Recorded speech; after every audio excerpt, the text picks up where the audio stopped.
Queridos irmãos, muito boa noite. Mais uma vez nós estamos aí no Centro Espírita Friburguense para darmos início a mais uma reunião de estudos da doutrina espírita. Um estudo cada vez mais interessante, cada vez mais assim reflexivo para todo mundo, para todos nós que aqui comparecemos nos dias de reunião, porque o Espiritismo, o Centro Espírita Friburguense, aqui no centro, nós fazemos um estudo realmente da doutrina espírita, da codificação que foi elaborada por Allan Kardec, e nós temos sempre assunto para desenvolver com fundamento nas 5 obras básicas da doutrina espírita. É extraordinário como o Espiritismo tem conteúdo, como o Espiritismo é capaz de resolver e responder qualquer problema. Nós estamos enfrentando problemas aí, eu até no último programa de televisão estava anunciando, se preparem porque vem mais aí, vem mais tragédias aí. Nós já estamos aí com uma tragédia mais ou menos de 2 em 2 meses, ou 3 em 3 meses, ou até menos. Aconteceu a tragédia de Friburgo, aí aconteceu a do Japão, que abafou a de Friburgo, agora aconteceu a tragédia da escola, da matança de crianças, que já apagou as duas, a do Japão e do Friburgo. Agora o tema é o assassinato das crianças. Então a humanidade vai levando assim, o tempo vai passando e o mundo vai nos proporcionando uma série de problemas, uma série de situações que nós, alunos dessa escola, temos que entender, temos que provocar. Isso tudo serve para nos chamar a atenção. Isso tudo serve para nos provocar como inteligência, como sentimento. Isso serve para a gente buscar a solução, buscar explicação. Tem que ter explicação. Não adianta dizer que Deus está fora disso, porque não. Deus não está fora disso, não. A defesa que se faz de Deus lá fora pelas religiões é a seguinte: não enfia Deus nisso. Eu só enfio Deus nisso, porque Ele é o culpado de tudo. Ele é a causa primária de todas as coisas. Então nós temos que ir a Deus para saber por que está acontecendo. Por que acontece dessa forma? Quais as explicações que nos vão convencer? Não adianta entrar e falar, Deus sabe o que faz. Fala, Deus sabe o que faz. Aí você sai de lá resolvido o problema. Claro que não está. Você no lugar de Deus não faria assim? Faria melhor? Como é que você vai engolir que Deus sabe como é que faz e vai para casa com o problema resolvido? Claro que não. Então o Espiritismo é uma doutrina que esclarece e resolve todas essas nossas dúvidas. Nós temos que aprender a estudar, por exemplo, agora, como eu sempre lembro aqui, está na hora de estudar os flagelos destruidores. Está na hora de estudar as sensações dos espíritos nos momentos de tragédia, de morte, desencarnes prematuros. Está na hora da gente estudar isso. Vai lá no Livro dos Espíritos, leia com calma, com atenção, medita sobre o assunto e vão tirando as conclusões. É tão extraordinário o Espiritismo que eu, fazendo um estudo sobre moléculas elementares, molécula elementar para a origem da criação, eu fazendo um estudo daquela parte primeira do Livro dos Espíritos, eu comecei a entrar em física quântica, física clássica e entrei na internet para saber sobre molécula elementar. Aí tem lá a definição, tem lá alguns trabalhos citados, e sabe qual é a citação principal que tem na internet, na rede da internet? Questão número 34 do Livro dos Espíritos, Allan Kardec. Eu falei, isso eu já sei, eu estou vindo para cá para ter uma outra informação, viu, Wagner? Está lá, entre na internet para perguntar sobre molécula elementar, sobre a origem do universo, da vida, das coisas. Aí você vai ver que lá tem uma referência ao Livro dos Espíritos, questão 34, que é que fala sobre molécula elementar. E tem outras citações a outras questões do Livro dos Espíritos. Então vejam que doutrina. Não tem medo de nada, pelo contrário, já está sendo tida como referencial de informação para assuntos científicos. Claro que saber tudo isso somente não basta, tem que ter um processo também ético de disciplina, de convencimento, para a gente, com isso tudo, sabendo tudo isso, mudar. Não é? Então nós estamos aqui, Centro Espírita Friburguense, para isso. Estudarmos seriamente o Espiritismo, não fazendo de vocês seguidores do centro, adeptos do centro, mas fazendo de vocês interessados no Espiritismo. E não no Centro Espírita Friburguense, no Espiritismo. Onde quer que vocês estudem, não importa.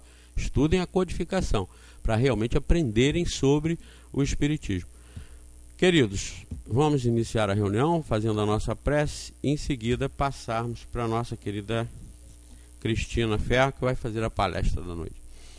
Querido Jesus, mais uma vez, aqui estamos reunidos em nome de Deus, para darmos início a mais esse estudo da doutrina espírita, a fim de conseguirmos mais informações, mais elementos que nos ajudem a entender a vida e a vivê-la no dia a dia, nas nossas dificuldades, em todos os nossos afazeres, para tirarmos o máximo proveito durante esta nossa encarnação na Terra, no sentido de evoluir e aprimorar os nossos sentimentos e o nosso entendimento sobre todas as coisas.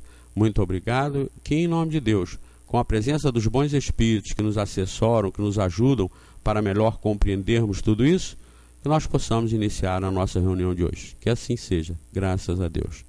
E com vocês, Cristina Ferro. Boa noite a todos. É sempre muito bom, muito gratificante estar aqui para a gente estudar um pouco, né, da doutrina. E na noite de hoje, né, eu vou começar com um texto que é de uma jovem que tem se olhado. Eu acredito que essa jovem tem se olhado, tem se percebido, né, e tem tido coragem de dar passos adiante. E eu achei legal a gente começar com esse texto. Chama-se Entre Forças e Esquecimentos. Eu quero, almejo, eu vejo, eu não consigo alcançar. Brevemente tocar. É apenas um simples lampejo. A vida que corre, que há, não encontra lugar para alocar tantos desejos. Ser e poder, conseguir alcançar, parece que está condicionado a sempre parar. Então, essa vida que chega a roçar, a ranger, a mordaçar, é a mesma que dá espaço e lugar para aquele perfume no ar bater a sua porta e tudo mudar. Então, a gente pode ver, né, que nós temos sempre um desejo, nós queremos chegar a algum lugar, né? E às vezes parece que essa nossa luta só nos leva a breve tocar o que a gente quer, né? Qual o caminho que a gente escolhe. E nós ficamos desanimados, nós ficamos tristes, sentindo que somos impotentes. Às vezes reclamamos da vida, parece que ela é mais difícil do que a gente pode. E em outros momentos a gente pode ver que essa mesma vida, né, nos dá milhões de oportunidades de chegar aonde a gente quer. Nós todos que estamos aqui tivemos a oportunidade, né, estamos tendo a oportunidade de conhecer essa doutrina, que é esse perfume no ar que eu entendo que a gente vê aqui, que bate na porta e ajuda a gente a tudo mudar. E é muito importante que a gente estude, para que a gente não seja mero repetidor de coisas que a gente leu, porque a gente não pode entender com a razão. A gente entende com a razão, mas tem que chegar no coração, para que possa haver realmente uma mudança, que possa melhorar, né? Fazer com que a nossa vida seja diferente. E quando a gente compreende, né, esse ser, né, Deus, esse Pai amoroso, que é criador de todas as coisas, quando a gente compreende que através das diversas encarnações nós vamos aprendendo, é para isso que nós temos a oportunidade de várias encarnações, e que eu só vou viver coisas que me serão ricas, que eu posso aproveitar, e eu começo a ficar atento a tudo que vem para mim. Nada disso que a gente vê acontecer é tão assustador, na medida em que eu acolho a mim mesma, e que eu sei para onde eu vou, eu sei para onde eu quero ir. E nós temos em toda a codificação os passos que nós devemos seguir. Jesus veio e nos deu todas as dicas para a gente seguir no caminho certo. E a gente precisa realçar e renovar isso, né? Como disse o Zé Manel, a gente precisa estudar o Livro dos Espíritos, quando fala dos flagelos destruidores, a gente precisa estudar a sensação dos espíritos, mas a gente precisa também estudar o que a gente tem que fazer para estar melhor, para evoluir mais rápido, para estar firme nessa nossa caminhada rumo à evolução. E no Evangelho, segundo o Espiritismo, nós podemos encontrar as bem-aventuranças, que são passos, né, que nos dão uma luz de onde nós queremos chegar. E nas últimas vezes que eu falei, eu tenho falado sobre algumas delas, né? E porque o bem-aventurados os aflitos, na visão dos espíritos, né, no espiritismo, onde a gente aprende na doutrina, tem uma diferença fundamental. Eu não sou, aqui não é um vale de lágrimas para que eu depois vá para um céu, um inferno eterno. Nós viemos aqui e as nossas aflições têm duas causas. Ou elas são anteriores, por aprendizados que nós não fizemos, ou coisas que nós não conseguimos resolver e passar por ela, por esse aprendizado, e a gente volta e precisa passar por eles, é uma das causas das nossas aflições, e também causas atuais, que nós hoje geramos com o nosso egoísmo, com o nosso orgulho, com as nossas paixões, nossos defeitos, nós também geramos compromissos, nós também geramos aprendizados que precisamos ter. Então, quando nós entendemos que as nossas aflições vêm daí, vai tudo voltando para a gente, né? Também para a gente resolver, a gente tem que se voltar para dentro de nós e a gente tem que realmente aprender aquilo que a gente veio aprender. Então não somos mais aflitos, pobres, coitados, nem sob o jugo de um Deus que é um Deus que a humanidade tinha capacidade de entender muito tempo atrás, que era um Deus que era guerreiro, que impunha as coisas, do castigo, da punição. Quando a gente entende, porque bem-aventurados os aflitos, porque são nessas aflições, é nesse aprendizado que a gente tem no dia a dia, todos os dias, é que a gente vai galgar mais fácil esses degraus que vão nos levar para a perfeição que nos é possível. Então, bem-aventurados os aflitos. Depois, bem-aventurados os pobres de espírito, que são aqueles que são humildes, né? Jesus vem nos dizer, né, nesse capítulo, como é importante a gente trabalhar a humildade, que somos todos iguais, temos personalidades diferentes, mas somos todos iguais. Meus irmãos, nós temos uma capa diferente, mas a nossa essência de humanos, os nossos valores, os valores que cada um de nós preza aqui, são os mesmos. Nós temos a consciência de Deus dentro de nós. E essa nossa essência, isso que fica lá dentro, é igual. Então não importa a minha forma, eu sou igual a todos. Nossos sofrimentos, nossos medos, nossas vulnerabilidades são as mesmas. Então não posso julgar que porque eu tenho uma posição social, ou porque eu sou mais velho, ou porque, sei lá, eu acho que eu sou mais que os outros, eu realmente seja. A humildade anda lado a lado com a caridade, anda lado a lado com as virtudes evangélicas, é ela, né? Essa humildade que a gente tem que procurar, que buscar do fundo do nosso coração, se perceber realmente como iguais. Por trás das capas que a gente vai botando, igual a casca da cebola, né? A gente, para sobreviver, ou para a gente estar bem aos olhos dos outros na nossa sociedade, a gente vai botando um monte de capa, de durão, disso, daquilo, mas lá no fundo, todos nós somos iguais. E depois vem bem-aventurados os puros do coração, é isso. Nós, na nossa evolução, no nosso caminho evolutivo, nós temos paixões, nós erramos e acertamos, desenvolvemos paixões, vícios. E Jesus nos diz que para sermos como os pequeninos, para sermos puros de coração, para cultivar essa pureza de coração. Deus é o amor supremo, não é? Então, quando a gente cultiva essa pureza no nosso coração, quando a gente procura, não é exterminar como uma coisa, é ruim, Deus me livre disso e eu quero ser diferente, mas conforme a gente vai aprendendo a se afastar desses instintos que são primitivos, que depois nos serviram de aprendizado para chegar mais perto do sentimento, mais perto do amor verdadeiro. Então a gente está se burilando como uma pedra. A gente está lá, nós vamos virar todos uma bonita escultura. Mas essa escultura depende do trajeto que nós vamos fazer. Depende do que nós vamos imprimir nessa pedra bruta. Então, por muitas vezes, nós temos exacerbados, né, inferioridades, porque somos espíritos ainda inferiores. Mas nós temos que focar, botar o nosso foco, né, nesse aprendizado de burilar nosso coração, de sermos puros de coração.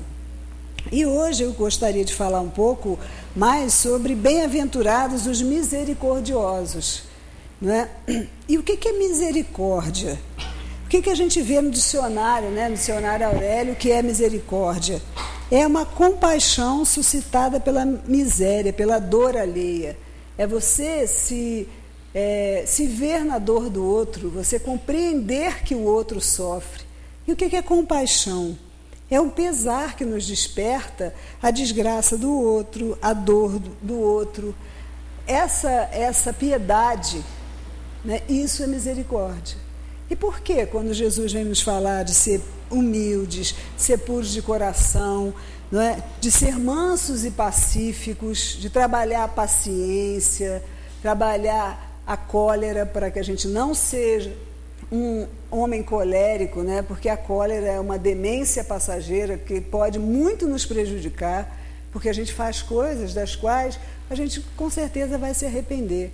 A gente perde a noção das coisas quando a gente está colérico. Então, nesse capítulo dos mansos e pacíficos, não é que a gente não é ser bobo, existe uma grande diferença entre ser bom e ser bobo.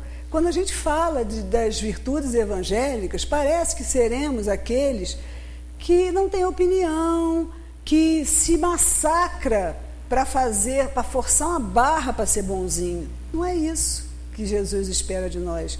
Muito pelo contrário, Ele espera que a gente se conheça, que a gente se olhe, que a gente se trabalhe e que a gente se melhore de verdade, não é para a gente fingir, porque senão, por mais que a gente queira ser e não sendo de verdade, não sendo por dentro, é igual uma panela de pressão, tem uma hora que ela explode e vai aparecer aquilo que você tentou esconder, como se a gente tivesse um lixo por dentro, que a gente tivesse que varrer para debaixo do tapete.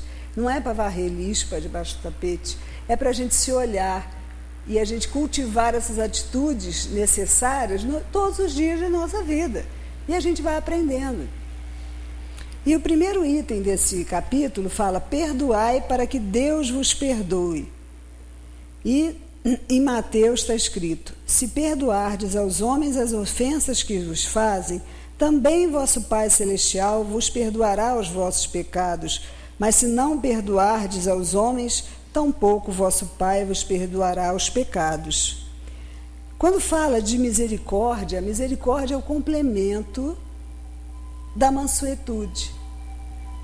A gente pede a Deus todos os dias que nos perdoe, né? A gente tem falha, a gente cai todos os dias, a gente pede esse perdão.